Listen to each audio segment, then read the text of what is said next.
Uncle T, mambo vipi? Poa. Good? I'm very good. Mambo yamekuwa mengi mjini. Kwanza ningependa kujua kwanza siku yako ya Eid wewe ulisherekeaje? Tumetoka kwenye mfungo wa Ramadhan, Emmanuel pia ulikuwa unafunga. Siku ya Eid kwanza wewe ulipokeaje baada ya kutoka kwenye mfungo ndugu yangu? Siku ya Eid tulipokea vizuri. Na mimi Eid nilitumia sana ofisini kwa sababu tulikuwa tuna order nyingi za kutuma. So ule mchana wa Eid wote tulikuwa tunakusanya baadhi ya nywele zinawafikia wahusika. Na nakumbuka kuna moja interview niliona ukaulizwa bwana Twalib una mke, una mchumba, ukasema nina mchumba.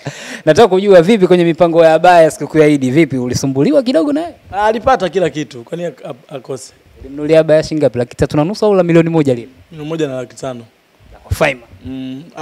Wewe kwa Faima ila ni 1.5. Hata kama angevaa zile za kwa kina Faima. Kwa nini sio zile za 3.5? Ni mapendekezo tu. Sawa. Hivi tangia uanzisha hii biashara yako ya nywele sasa hivi Twalib una muda gani? Kuanzisha biashara ya nywele. Yaani hii hapa official ambapo tukimtaka Twalib tunaenda pale ofisini kwake tunakutana naye. Hii mpaka sasa hivi na muda gani ofisi yako? Mwaka. Na maendeleo unayonaje? Tunamshukuru Mungu tunapambana. We are doing good. Unafanya kwa nguvu zako mwenyewe au kuna mtu support nyuma au unashirikiana na partner? Kwa nini niwe na support? Sina partner, nafanya mwenyewe. Kila kitu unachokiona, yani kila kitu kiko chini yangu. Labda mtu anajiuliza Twalib anapataje hizi pesa? Anajuaje au anapataje nguvu ya kuzicontrol hizi pesa ziendelee kukua? Kwa sababu hii ni changamoto kwa vijana, unajua tunaweza kupata pesa lakini kuiwekea consistency izidi kukupa faida na kuaga ni changamoto. Kwako unafanyaje hivi vitu? Pesa inataka mipango, afu pia inataka heshima. Uheshimu pesa. Yani kila kitu unachokitaka mimi naamini kama tu utaweka akili na utakiwekea nguvu kazi. Yani utakaona akifanyia kazi kwa bidii kitatokea. Kwa hiyo watu wanaweza kushtuka kaona kwa nini anamiliki duka kubwa, kwa nini anamiliki, lakini haikuwa project labda mimi niliamka leo kesho ngatengeneza duka, na ilikuwa ni project ya muda mrefu. Nilikuwa nimepanga nitakuwa na duka la namna hii, litatengenezwa hivi.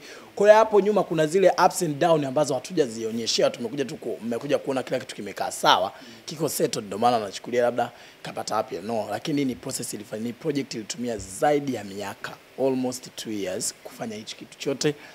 Na nilikuwa nafanya kwa process. Nafanya, naacha hivyo. Yes. Kwa nini umelenga kuileta ofisi yako Sinza? Unahisi ndo wateja wengi wanapopatikana au watu wengi yani rahisi kufika? Kwa nini ikuwa Masaki labda kwa the way tunakuonaga unalenga sana wanawake hiyo Shelinangai wenye pesa wale classic. Sinza wanapatikana kweli? Kwanza speaking kwa nini nilichagua Sinza? Nilichagua Sinza kwa sababu ofisi yangu ya kwanza ilikuwa Sinza. Alafu hata upatikanaji wa location haukunisumbua sana Sinza.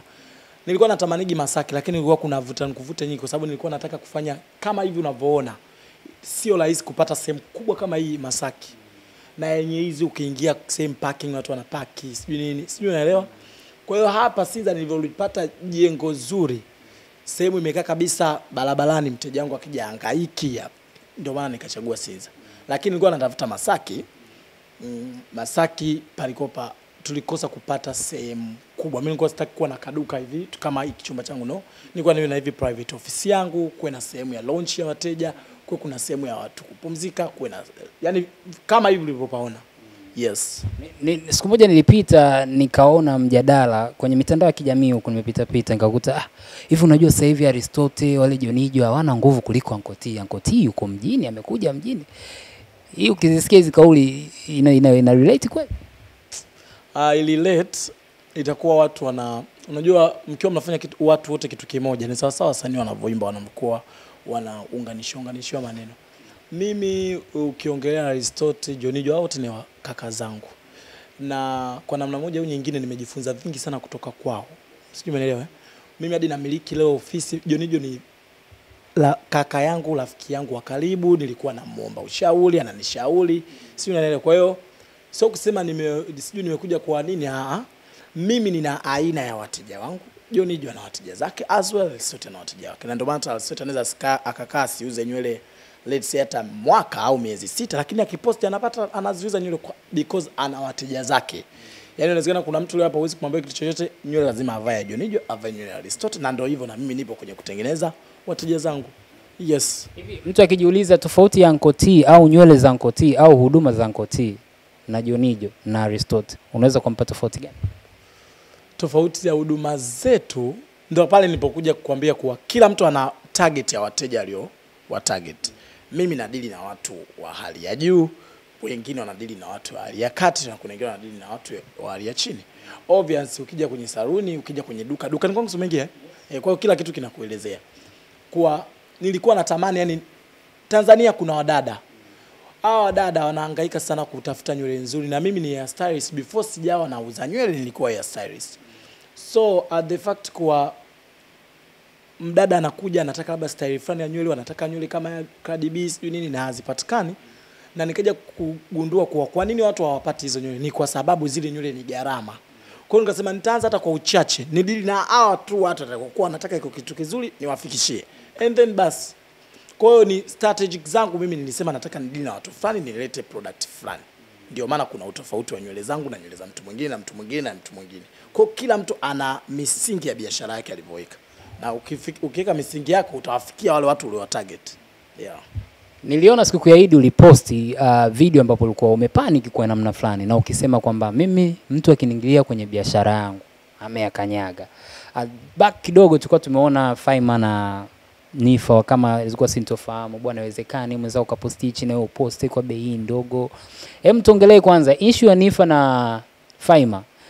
Uliichukuliaje kama wewe mfanya biashara ambapo sometime huenda unazina kutokea hizo changamoto, unaanzisha kitu mtu anakuiga? Hii uliichukuliaje kwanza issue ya Nifa na Faima ulivyoiona kwa mara kwanza? Issue ya Nifa na Faima sikuiongelea kwenye way yoyote ya ubaya wa Nifa au uzuri au namnamilia Faima.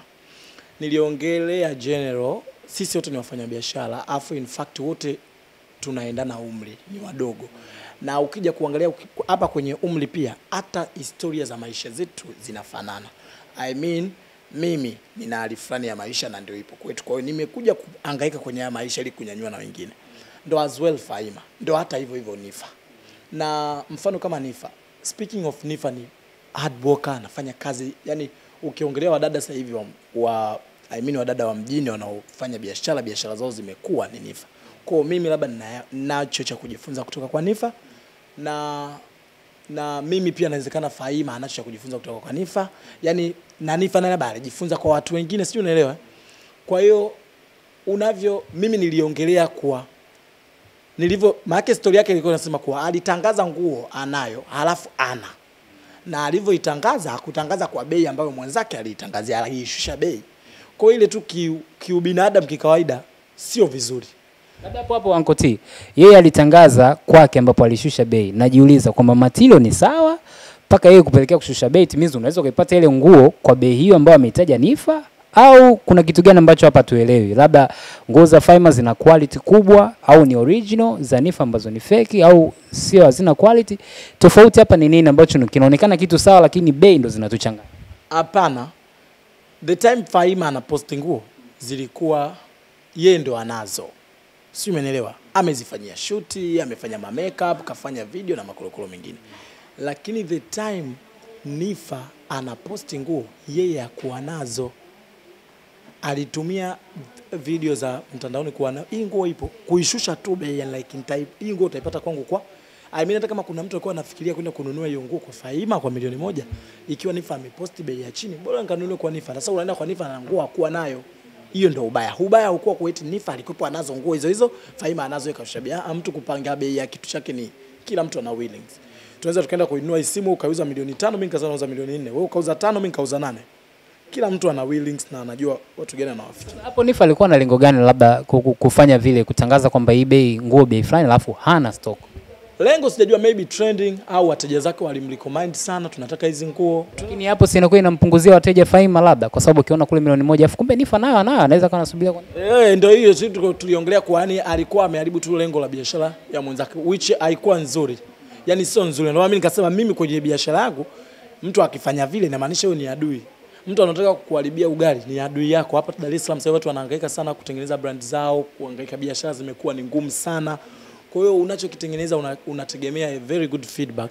Lakini sasa mtu anaje kukukalia hapo ndio hiyo shida. Kisha kuingia kwenye ugomvi na mfanya biashara mwenzako wa nywele kisa mambo ya nywele?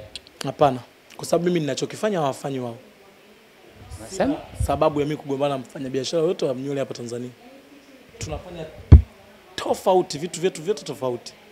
Inabakia tu neno kwa tunauza nywele. Mimi nauza nywele. Hiyo nywele ndio tunafanya, but nywele yangu na nywele zao tofauti.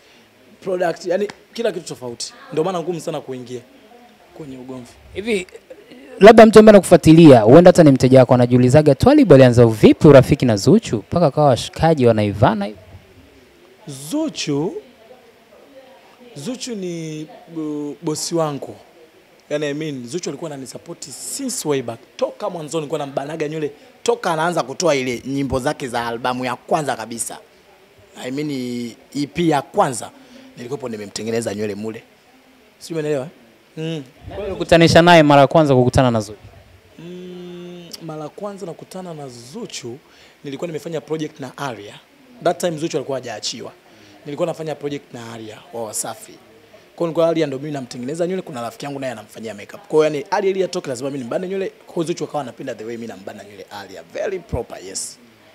Kwa hiyo the time yeye anakuja kutoka ikawa sio shida, yani kama mtu Aria anamtaka nikoteje nitengeneze nywele. Kwa hiyo na mimi nikawa namtengeneza Zuchu nywele hivyo. Hivi hii katikati hapa ilitokea kwamba Zuchu na Gigi waelewani. Ndio sababu hata mwenyewe kakupelekea kutokuwa karibu sana na Gigi? Hapana.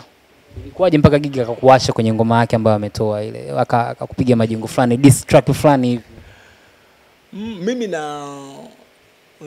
Mimi kwanza siingiliagi ugomvi wa Zuchu. Maana umeitengeneza kama nimeingilia ugomvi wake na Gigi, hapana. Wao na Gigi walikuwa na sababu zao na mimi niliziona mtandaoni, which mimi na Zuchu tuliongea, alinielezea tu, alini brief kwa iko hivi staki hichi done tumemaliza. Haya. Na mimi na Gigi vitu vingine kabisa, na kama yeye kwenye video zake zilielezea, video zangu zilielezea hivyo. Tulikuwa tumegombana ilipita.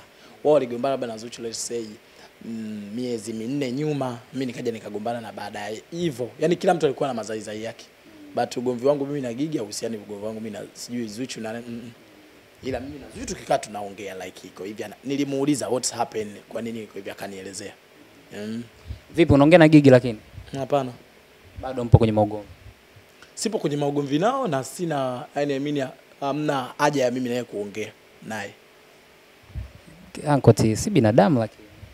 Ubinadamu upo, ujue kuna kwenye maisha kuna vitu, hakuna kitu kizuri kukitoa kama ukiwepo una target za kuendelea kimaisha. Kama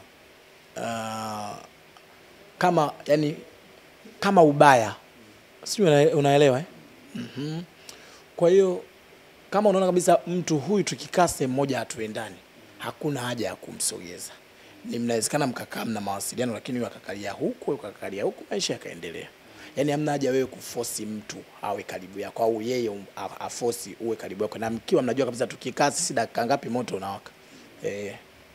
Hivi mko mnakosana sana kwenye vitu gani? Hatukosani sana kwa sababu pia sio mtu wangu wa karibu. Unajua hujai kuwa karibu lakini. Mimi na yule yani tukikutana club tumevibe tete, tumetoka nimekuja hivi hivyo. Yes. Hatuna huo ukaribu wa mimi na kusema hata tuna conversation na amekuja kwangu kakaa si dakika ngapi, no. Hatuna hivyo vitu. Ugomvi nini wewe na Gigi? Sina hata ugomvi naye, maskini ya Mungu. Yeye. Mbona muongei sasa? Hatuongei kwa sababu si ndio hivyo kwani lazima niongee na watu, kila mtu hapa duniani si Tanzania watu walivyokuwa wengi. Mimi nina vitu vingi vya kufanya na lani office kubwa yani na makolokolo kibao. So I have a lot on my plate kuviendeleza. Kwa hiyo kuna vitu kama havina faida, havina na mimi, kwa nini nivishike vinisumbue? Hivi Ankoti, mwanamke akiwa na hela, Amina akiwa mzuri alafu hana hela inakuwa kazi bure? Kazi bure. Yaani mzuri afu una hela. Kuna kitu kizuri duniani hapa afu una hela. Mwanamke mzuri lazima uwe na hela. Yaani wewe unavyojiambia wewe mzuri, jithibitishe sasa mzuri na hapa ipo. Lakini wewe mzuri tu wa story. Wazuri si mdoli yule mzuri, unaweza kwenda kununua mdoli 500 mzuri, lakini ukimweka ndani umsogezi mpaka umsogeze. Unaweza kumpa neno gani mwanamke ambaye ni mzuri lakini hana hela, hana afanye kazi kwa bidii, awe na hela. Uzuri hautoki. Yani mtu tu akwambia wewe mzuri sio kila kitu. Kuna watu hapa wanakuja kweli hawajajaliwa uzuri, lakini account yake the way alivyo, yani wewe mwenyewe tu utataka uongee naye. Tuna wazuri wangapi hapa Tanzania unapojua? Kama ingekuwa uzuri ni kitu kinacholeta kitu mezani, kwa sababu huo uzuri pia unatakiwa ulewe. Yani ili mwanamke awe mzuri kuna vitu inabidi afanye, kama hivyo uvae nywele nzuri, unukie vizuri, uvae gauni nzuri, ndio ili uende kuhudumisha huo uzuri. Sasa kama wewe tu unakuaga ni mzuri, alafu hauna kitu, utachakaa. Moja video clip ambayo imetrendi sana baada ya Ramadhani kuisha ya Zuchu akimwimbia Kidodi. Sasa sijui unamjua wewe Kidodi? Japokuwa sisi tumeunganisha doti na mwanadada Miss Rita. Na jana kama sikosei uliposti wewe status ambapo uliandika haiwezekani mwanamke ukawa mzuri hauna hela. Tumchangie kodi jamani Maana pango tu mjini ni mtihani. Watu wakaunganisha doti kwamba okay, kumbe T hawezi kuona mtu anamchokonoa Zuchu au anagombana na Zuchu yeye akae kimya. Lazima atamsupport, atamwekea kifua. Labda hii ikoje kwa mtu ambaye elewi? Ni kweli kwamba ulikuwa umemkingia kifua Zuchu kwa Miss Rita hii ugomvi unaoendelea? Sikuwa namkingia Zuchu kifua. Na Zuchu, mimi na Zuchu kama unavyojua ni watu wa karibu. Zuchu ana project zake. Kwa hiyo watu waachage kujibugi vitu kwa kutokana na tu umeona mtandaoni. Kwa nini Zuchu atoke sijui amuimbie dada sijui nani ulomtaja hapa? Wewe Zuchu saa hizi jamani akatoke mtu sijui aimbe kipande cha nyimbo amuhusishie mtu. Tena wa aina hiyo haimbi, haigizi, afanya anachokifanya, hawafanani naye kwa vyovyote. Kwa nini? Zuchu ana project yake inayokuja na mimi nikiwepo kama mtu wake wa karibu anaijua hiyo project. Tupo kwenye way ya kuipromo. Kwa hiyo sasa watu yeye kafanya vile wameenda lakini sio hivyo. Yuko kwenye project zinazokuja za nyimbo yenye maadili ya mduara. Kwamba Zuchu agombani na Rita. Agombani na Rita na hawezi kugombana naye kwa sababu ili mimi nigombane na wewe lazima kuna kitu tunakuwa tuna share, yani kuna sehemu tunaweza kukaekwa pamoja. Sasa wapi? Maana watu wanasema kwamba Zuchu kama amemwongelea Rita kama amempa airtime which yeye amejishusha kwa sababu story ambazo zinajulikana nyuma Rita kuna story kuna semekana na muomba hela Diamond ya kodi na Diamond hakumpa hiyo pesa na maneno ambayo alikuwa anasikika Zuchu anasema unagombana na mimi kwani ndo nilie kunyima kodi na Rita alipokuja kujibu ujue ndo vitu vimeenda kweli mjini. Sasa hapo mimi mwenyewe hivyo ya watu kujibizana nimeviona mtandaoni, ila mimi nakuelezea kwa sababu mimi na Zuchu tunakaa tunaongea kuwa Zuchu ana project na kwenye nyimbo zake anazoimba hiyo project kuna kipande kinasema hivyo. Afu speaking of Nasibu kuomba kodi, ona hisi Nasibu atakuwa huyo Rita ndo wa kwanza kumuomba kodi. Nasibu si alikopa huko bado ana mahusiano na watu wanaomba kodi, watu wake tu wa karibu au akina Masha kila siku unawasikia wanakuambia nimeomba Nasibu kodi. Nimeomba. Kwa hiyo labda alikuwa anamaanisha mtu mwingine huyo tu kapita na upepo. Lakini pia hakuna sababu hata kuweka kueti Zuchu anaweza kugombana na Rita. There is no any reason ya wao kugombana kwa sababu hawana kitu wanachoshare. Rita haimbi, haigizi. Haujawahi kumuona kwenye video yote, haujawahi kumuona kaitwa BET, kaitwa TMT. Haya, wanagombana naye na nini? Si ndo mume huyu bwana huyu anamgombania kwamba naye anapewa nafasi Rita, yeye Zuchu anaonekana kingangani. Bwana yake hapa mimi nimeona kabisa kwa sababu ni vingi vya Snapchat nivione, labda vilipostiwa vibaya. Bwana yake nani sasa? Si ndio wewe umeuliza habari ya bwana. Bwana yake si ndio huyu? Huyu si Zuchu. Na huyu si ndio mwanaume wake jamani. Si ndio haya hapa mambo haya. Kwa mimi najuaga huyu mwanaume wake kwa sababu huyo mwanamke sasa hivi mwenye mume wake si anakuwa afanye kama hivi. Yuko naye hapo bwana anatamba naye mdau. Kwamba Rita ingebidi aoneshe sasa video yuko na Zuchu. Mdau ule una type kule pepe mambo mengi huyu huku anakuanguliwa miguu wako studio anaigiza hela. Haya. Hawana sababu yao kugombana. Watu tu wa mitandaoni wanapublish huku wakimpublish huyu lakini hakuna sababu ya hawa watu wawili kugombana kwa sababu hawafanyi kitu kimoja. Alipo huyo Zuchu huyo dada mwingine sijui jina lake nani hawezi kuwepo. Kwao ni kama bloggers wao. Mitandaoni wanapokuja atakuja atanitukana mimi, atakuja atanitukana wewe. Na ndio hivyo, yani watu wote siku zote mtu kabla hujagombana na mtu, jitahidi kuna vitu muwe mnaendana. Wewe hata unavyotoka tu ndani kwako, yani the story ukiwa unatoka ndani kitandani unaenda hadi unafika sijui sehemu yako kazi, hata yeye matokaji yenu, akaunti zenu. Kwa hiyo unatakiwa focus na kutafuta hela. Hivi kwa unavyoona Rita na Zuchu kwa meonekana nao nani pale naye? Wewe. Hebu usiniulize mimi swali ambalo na wewe mwenyewe jibu lake unalijua. Usiniulize swali kama tu unataka mtengeneze kama uchonganishi, uchonganishi unataka unitengeneze. Jibu lake unalijua vizuri tu. Kwamba mtu anaona kwangu nywele hajawahi kuodaga nywele ambao anaodaga nywele si chini ya yani chini $5,000. Ndio kuniambia $5,000 kitanzania shilingi ngapi Ankoti? Milioni 12. Hapo Zuchu anaoda nywele hivi. Kwani hujawahi kuona? Si ana postigi na miamala akiwa ametuma na kila kitu. Kanyoka madam, ana uongo. Kwa kumalizia Uncle T, nikuulize hili swali. Hivi una mtoto? Na mtoto. Ana miaka mingapi? Wa kike au kiume? Wa kiume na miaka 7. Unaishi naye mwenyewe au unaishi kwa mamake? Anaishi anasoma boarding. Yeah. Kwa hiyo naishi naye mimi ila ni mara nyingi yuko shule. Mamake? Mamake yupo pia naye ana maisha yake. Mmetengana. Mtoto hapa hapati malezi ya upande mmoja labda hivi kama baba uone? Mamake akirudi kwa sababu mimi mwanangu asomei Tanzania. Kwa hiyo the time anarudi mamake anakuja kumuona hivyo. Unatamani mwanao asiige tabia gani ambayo labda wewe uko nayo uipendi labda unaichukia? Mimi hakuna kitu chochote ninachokifanya ambacho sikipendi. Ila yeye nampa willing ya kuja kujichagua awe nani. Kwa hiyo hata atakapokuja kuona interview hii siku yoyote yeye tu akawe yeye, kwa sababu maisha yanatufundisha vitu vingi sana, ila hakuna kitu kizuri kama mtu kujifurahia yeye kuwa yeye. Yes, yeye alikuwa na maisha yake, hakikisha anatafuta hela kama baba yake, au anaishi maisha mazuri, wanaomzunguka wana uhakika wa maisha yao, that's it. Labda watu wanakuona tu mitandaoni Uncle T hawajui kama una mtoto. Una mtoto kama ulivyoniambia. Na plani zako kupata watoto wangapi labda wewe ndo matamanio yako? 2. 2 tu. Na kiume natafuta wa kike. Bado natafuta akili. Yaani nataka niwe na watoto ambao nitawa afford wanangu yani nao, kwa sababu yani kuna maisha mimi nimeishi wao sitaki kabisa waishi. Shule sasa hivi ni gharama. Mtoto anataka avae apendeze muda wote, halale pazuri, akirudi nyumbani anywe anachojisikia, anataka kutoka aende anapojisikia. Sio, unaelewa?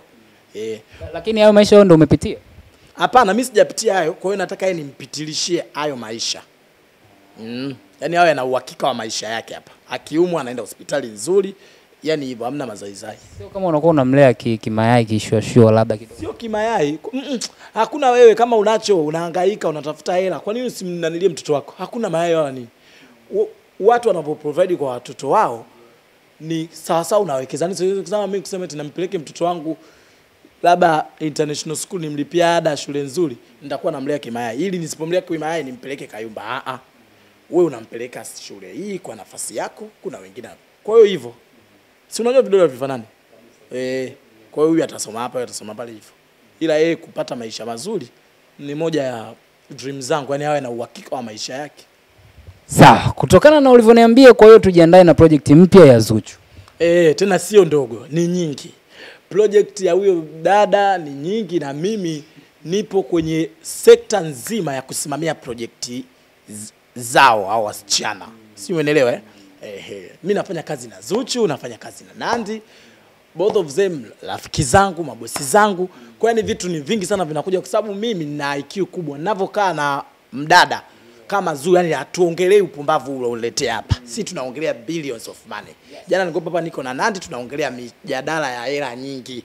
Hatuwezi hapa tukakaa sasa hivi tukajadili sijui nini local beaches hatu. Na watu unajua wanapenda sasa hivi kumuona Zuchu na Nandy wanaelewana, unajua. Ni wanaelewana, kwani Zuchu na Nandy wana ugomvi? Unajua zamani tuko naika kama hawaelewani, wanaona watu wanaweka kama hicho jogeto, si watu wamekiweka, ila mimi ndio nimekuambia sasa. Kwa sisi tuna shughuli zetu za kufanya kubwa. Ma project ni makubwa. Msanii katoka kufunga, kaenda Zanzibar kapumzika, karudi ni ma project baada ya project. Kuna ma video ya nini hizo tutaanza kulonje, tutakuwa tunawalikeni ma club mbalimbali Tanzania. Video ya nini hizo? Peace and Money. Yes, albamu yake iliyotoka hapa. Video zote zinaachiwa na proper. Tumeshoot nje, tumeshoot ndani, tumefanya investment kubwa. Kwa hiyo kuna vitu vya kufocus hapa kwa ajili hizo video ziende. Basi Anko, kama Zuchu na Nandy wanaelewana, tufanye basi Faima na Paula nao wao wanaongea. Zuchu na Nandy hawana shida yoyote. Yes. Na kuhusiana na Faima na Paula pia sidhani kama kuna kitu kitawapa shida. Wao kuna sherehe uliandaa ile ulisimamia sana, walipigana vipushi ile. Yaani kila mtu ataka kama kila mtu alikuwa na mambo yake. Nyinyi waandishi wa habari mnayakuzaga mambo. Tunaona kwenye Mr. Na wale wa kupigana vipushi, ila Paula na mambo yake. Yaani sasa hivi hakuna kitu cha wao kuwagombanisha. Faima na familia yake, Paula na familia yake, ni mama wa mtoto labda na mume wake sasa hivi. Kwa sababu tunavyotaka tutaje hizi familia mbili, inabidi tuwe na highlights kwa sababu Paula ana mumewe na ana mtoto wake. Kwa labda mume wake pia hatopenda kwa tunaunganisha. Kwa sababu ili wagombane sana inabidi wanagombania kitu kingine kipi tena? Hakipo. Faima yuko na mtu wake. Paula yuko na. Kwa hiyo wao siku tu watafika wenyewe watasalimiana hivyo. Unajua space, unajua kuongea na mtu sio lazima Maisha yenyewe sasa hivi magumu, vitu vingi sana vya kufanya. Vijana wadogo mambo mengi, madeni, manini, makrokolo, maproject. Tuna michezo mama yangu na unajua. Leo hujalipa uamke na project hizo za nanilia. Kwa hiyo tunafanya vitu vinavyotugaia impact kwanza. Bwana mimi nikushukuru sana Twali kwa time yako. Asante sana na karibuni sana. Kwa kumalizia, kwa mashabiki zako, wateja wako pia wanakufuatilia kuhusiana na biashara yako. Mimi ninachokumalizia jamani, hakuna kitu kizuri duniani kama ukiwa una uhakika na hela. Tuamke asubuhi tutafute hela, mchana tuitafute hela, jioni tuitafute hela, usiku tutafute hela, kwa sababu ukiwa una hela kuna aina ya malalamiko unakuwa hauna. Tena asa mwanamke. Unajua kabisa wewe ni mwanamke mrembo, mzuri na unasimamia kabisa mimi ni mzuri. Yani wewe uko lele. Hakikisha sumni iwepo. Huo unaoga kwa wakati na Wasafi soap unaipata kwa muda wako. Yani mambo yote unayapata lele. Usiwe na kona leo unaingia unatoka Mwanamke akiwepo ana hela kuna vitu hawezi kufanya kabisa. Kama si hizo poor conversation, sio anabishana na nani au huwezi kukutana navyo. Si umeelewa? Akifanya kitu chake ana enjoy. Kama hapo umekuja umesema sijui mada nani, nimekwambia hapana, ile ni project na mimi ndio nakuelezea, ni nyimbo ya singeli itatoka soon utaisikia. Hivi mwanamke lelele lazima awe amefanya surgery? Sio lazima, ila pia inawezekana akawa hivyo kwa sababu surgery unajua huwezi tu kufanya huwezi tu kuamka asubuhi kusema nafanya surgery ili ufanye lazima na hapa iwepo. Sishikiki lelele. Lazima wewe nayo wewe kwenda kujitengeneza vile mwili, si lazima uwe na hela. Hamna pale kitu cha uongo utakachokifanya, sio kavutwa jicho hela. Kafanyeje na unatengenezwa na watu weupe. Si hela yake kizaizai hiyo. Surgery tu hata ukaamka sasa hivi uamke kila mtu akafanya umetoa tumbo hela. Surgery is all about money. Lakini watu wanasema sishikiki hajapendeza. Yeye ili mradi kafanya kitu ambacho yeye mwenyewe nafsini kwake kimemlizia. Lakini wewe unamjua, alikuwa na muonekano wa kitambo. Sasa hivi ulivyomuona yuko? Nilikutana naye maskini yangu, yuko sawa. She is very okay. Unamuonea jamaa. Unaona watu tu hao. Hivi unajua mara nyingi wanawasema watu ni yani tunasemwa na watu ambao tunawazidi kila kitu. Kwa ukitaka kukaa hapa Instagram isikulishe. Uingie hapa sijui sasa hivi ufanye hiki isikulishe ni uongo. Hawa wanatukomentia tunapitaga kila kitu. Na naona profile nini kwenye wallpaper yako umemweka Chibu hapa. Hiyo ilikuwa siku gani vile? Sijui ilikuwa siku gani, ila ni moja kwenye eka za mjini. Kwa nini umeweka wallpaper yako picha wewe na Diamond? Sina hizi picha ziko nyingi. Diamond ni rafiki yangu, bro wangu, rafiki yangu, tunaongea. Kwa hiyo kumweka hapa na mimi mwenyewe ni picha sura hii jamani. Huyu tajiri ma project kibao. Kwa hiyo unaweza hivi hapa nimeweka kwa ajili ya kwenda kuingizia hiyo milioni 10 ikitoka itoke kwa uharaka. Labda hapa nakaona jioni, kwa hiyo ninapoenda hapa naambia bosi mambo huku yawe lele. Nikushukuru sana, nimefurahi kukutana nawe. Sana jamani. Asante sana.